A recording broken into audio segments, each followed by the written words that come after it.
ابتدا اسلام میں رمضان کی راتوں میں بھی جیسے دن میں روزہ رکھنا ہے نا تو آپ کھانے پینے سے بچیں گے اور اپنی خواہشات سے یعنی اپنی بیوی کے قریب بھی نہیں آپ جا سکتے، تو رمضان کی راتوں میں بھی ابتدا میں یہی حکم تھا، کھانے پینے کا تو تھا لیکن باقی عمل تزویج آپ نہیں ادا کر سکتے تھے۔ تو حضرت فاروق اعظم رضی اللہ تعالیٰ عنہ آپ کے ذہن میں یہ بات آ گئی کہ یہ تو امت مشکل میں پڑ جائے گی، آخر انسانی طبیعت کے کچھ تقاضے بھی تو ہوتے ہیں۔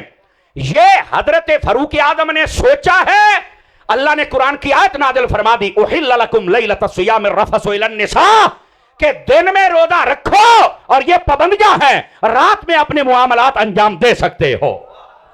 تو یہ جو آسانی ہوئی ہے امت پر، یہ بھی حضرت فاروق اعظم کی خواہش کے مطابق ہوئی۔ چھٹا مقام خواجہ دی چھٹی دی نسبت دے نال سناتا پیا حضرت فاروق اعظم رضی اللہ تعالیٰ عنہ، آپ نے ادھر دیکھیں جب اللہ نے زمین کو بنایا، آسمان کو بنایا، مخلوقات کو بنایا، یہ ساری جب ہسٹری حضرت فاروق اعظم نے سنی نا، ادھر دیکھیں میری طرف، تو زبان سے نکلا فتبارک اللہ احسن الخالقین، فرمایا کتنی عظمت والی اور برکت والی وہ ذات ہے جس نے سب کو پیدا کیا، کتنی خوبصورت وہ ذات ہے۔ حضرت فاروق اعظم کی زبان سے یہ جملہ نکلا کہ پیدا کرنے والا رب بڑا سونا ہے، اللہ نے انہی لفظوں کے ساتھ قرآن کی آیت نازل فرما دی۔ یہ ہے حضرت فاروق اعظم رضی اللہ تعالی عنہ، جیسے آپ سوچتے ہیں اللہ ویسے قرآن کی آیت نازل فرما دیتا ہے۔ تھک گئے بندے، گوڈے پڑی بیٹھے ہو یار، چڑھ کے بیٹھو، اللہ دیو بدیو، اور اس بات کو سمجھنے کی کوشش کریں آپ حضرات۔ میں نے صرف یہ بتایا حضرت عمر وہ ہیں، ان کے دل پر بھی حق ہے، ان کی زبان پر بھی حق ہے، اور فرمایا کہ ان کے اوپر الہام ہوتا ہے، یہ جیسا کہہ دیتے ہیں رب ویسا فرما دیتا ہے۔ ادھر دیکھیں تو آپ کو ایک بات سناؤں حضرت فاروق اعظم کی، تاکہ آپ کو احساس ہو کہ میں کیا کہنا چاہتا ہوں۔ کوئی چھوٹی گل نہیں ہے کہ زبان پر حق جاری رہتا ہے۔ حضرت فاروق اعظم رضی اللہ عنہ کے پاس ایک شخص آیا، یہ امیہ بن خلف منافق ہے نا، یہ اس کی نسل میں سے تھا، وہ آیا آپ کے پاس، بعضوں نے کہا یہ اس کا پوتا تھا۔ اس نے آ کر کہا کہ میں نے خواب دیکھا ہے، مجھے پتا چلا ہے اے عمر آپ خوابوں کی تعبیر بتاتے ہیں، اے میں نے خواب دی تعبیر تے دسو، سارے پرہات دھیان دے نال سنیا جائے، اور یہاں سے وہ لوگ بھی ان کے لیے بھی سبق ہوگا جو بزرگوں کا امتحان لیتے ہیں اور کہتے ہیں بزرگ تشائی کو نہیں، یہ کون ہوندے نے، سنیا جائے ذرا۔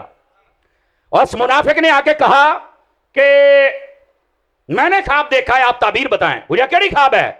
تو کہنے لگا میری خواب یہ ہے کہ میں پہلے ایک سرسبز و شاداب باغ میں تھا، زمین کے حصے میں تھا، اور بڑی وہاں بہاریں تھی، توجہ نہیں فرما رہے آپ، دائیں بائیں دیکھ رہے ہیں۔ پھر کہا کہ میں اچانک ایک ایسی جگہ پہ پہنچا کہ جو بالکل چٹیل ہے اور بالکل سمجھے کہ بنجر زمین آ گئی ہے، میں وہاں پر ہوں، اور پھر میری آنکھ کھل گئی۔ حضرت اس کی تعبیر تو بتائیں۔ اب اس پر بھی اگر مجھے کہنا پڑا نا کہ بولو تو میں تقریر چھڑ کے ٹر جانا جے، گل سنیا جے ذرا۔ حضرت عمر نے فرمایا یہی خواب دیکھا ہے، کوئی اگے پیچھے اور گالتے نہیں، وہ بھی دس لے۔ انہیں کہا نہیں کوئی نہیں، تعبیر دسو۔ فرمایا تعبیر یہ ہے، پہلے تو کلمہ پڑھے گا، مسلمان ہو جائے گا، اور پھر تو کافر اور مرتد ہو جائے گا اور کافر ہی مرے گا۔ اگے کہتے ہیں میں تے خواب ویکھیا ہی نہیں۔ حضرت عمر نے فرمایا ویکھیا یا نہیں ویکھیا، جو ہم نے کہہ دیا ہے اب ویسا ہی ہوگا۔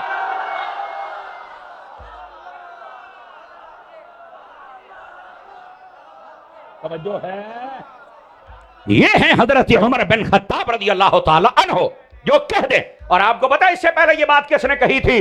قرآن مجید کا 12واں پارہ پڑھ کے دیکھیے، یہ حضرت یوسف علیہ السلام آپ سے جب تعبیر پوچھی گئی تو ایک بندے نے غلط خواب بیان کیا، گھڑ کے خواب بیان کیا، تو آپ نے بتا دیا تجھے پھانسی ہو جائے گی، اور دوسرے کو کہا تو چھوٹ جائے گا۔ کہ دونوں ایک قرآن میں سورہ یوسف میں 12ویں پارے میں ہے۔ ہسن لا پیا، کہندا جی ہم نے تو جھوٹ بولا ہے، خواب تے آئے نہیں، اسی تو گل بنائی ہے۔ آپ نے فرمایا قضی الامر الذی فیہ تستفتیان، فرمایا ویکھیا یا نہیں ویکھیا، اب جو تم نے پوچھا ہے ہم نے کہہ دیا ہے اب ویسا ہی ہو کے رہے گا۔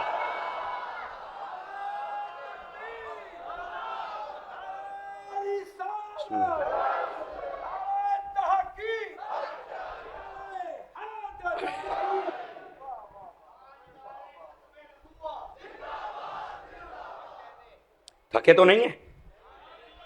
وہ جڑے چوپ بیٹھے ہو تسی دسو، باقی اندر تو مینوں پتا ہے، چوپ نہ بیٹھا کریں، یہ تو جاگنے والی بات ہے نا۔ اور اس بات کو سمجھے حضرات، یہ ہے حضرت فاروق اعظم رضی اللہ تعالی عنہ، آپ کی ذات اقدس۔ لیکن آج کل نا بڑی عجیب و غریب باتیں ہیں. ادھر دیکھیں میرا حوالہ نوٹ کریں. 11-13 کیمرے لگے ہیں اور میں ذمہ دار ہوں اس حوالے کا. کتاب کا نام ہے کتاب الفضائل امام احمد بن حنبل کی. اٹھائے اس کے اندر یہ روایت نہ میں ذمہ دار. اور اگر کسی نے ابھی دیکھ رہی ہو میں تیرا شوق پورا نہ کر کے جاواں, مینوں اتاری نہ آتی, میں تیرا شوق پورا, میں کتاب لے کے آیا. لیکن سنیے حوالہ کیا ہے. حضرت مولا مرتضی شیر خدا مشکل کشا رضی اللہ تعالی عنہ, آپ کو پتا چلا کہ ایک شخص ہے یہاں پر رہتا اور وہ حضرت ابو بکر عمر کے خلاف باتیں کرتا ہے. توجہ میری طرف, بڑی پائیدار مزے والی بات ہے. آپ کو جب پتا چلا نا تو آپ نے چونکہ کانوں سے نہیں سنا تھا, ورنہ آپ اس کو اور سزا دیتے. آپ نے فرمایا اچھا یہ بات ہے. آپ نے لوگوں کو بولا آؤ بھی میں تم سے کوئی بات کرنا چاہتا ہوں. وہ بندہ بھی آ کے بیچ بیٹھ گیا. آپ نے حضرت ابو بکر عمر کی اتنی شانیں بیان کی, اتنی شانیں بیان کی, اتنی شانیں, یعنی ایک بندے دے بارے پتا چلیا ہے کہ حضرت ابو بکر عمر دا مخالف ہے تے مولا علی نے پوری کانفرنس رکھ لئی ہے. صدقے جاواں سنیاں تیری چپ تو اللہ دی قسم ہے یار, بولو تے صحیح نہ یار. پوری کانفرنس رکھی ہے اور فرمایا دفاع میں کروں گا ابو بکر عمر کا, تقریر بھی میں کروں گا. آپ نے پوری تقریر کی اور بڑے خوبصورتی کے ساتھ ابو بکر عمر کی شان بیان کی اور بتلایا کہ ان کی شان کیا ہے.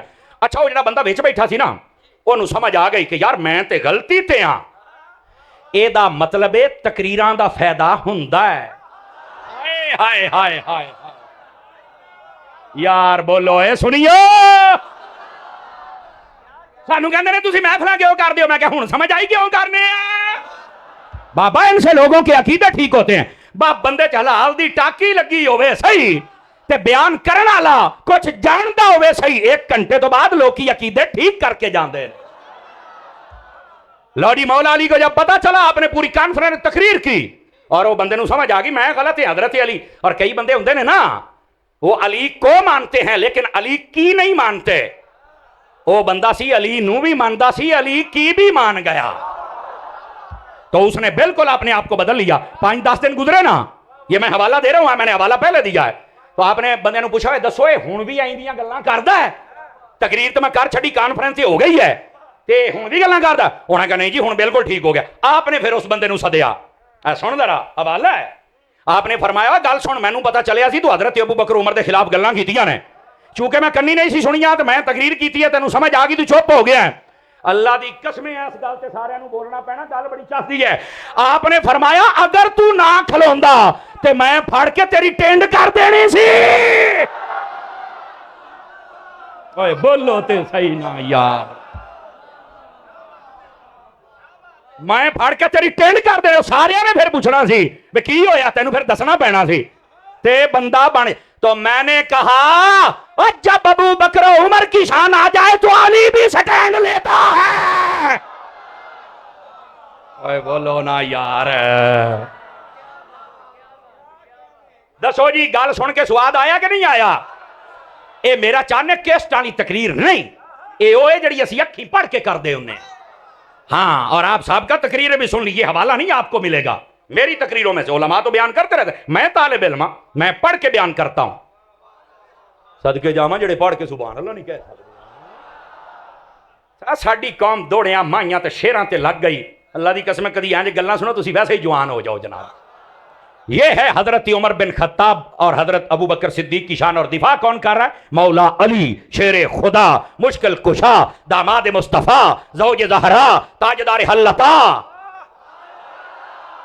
آپ ہیں جو دفاع کر رہے ہیں, سمجھ آ رہی میری بات کی.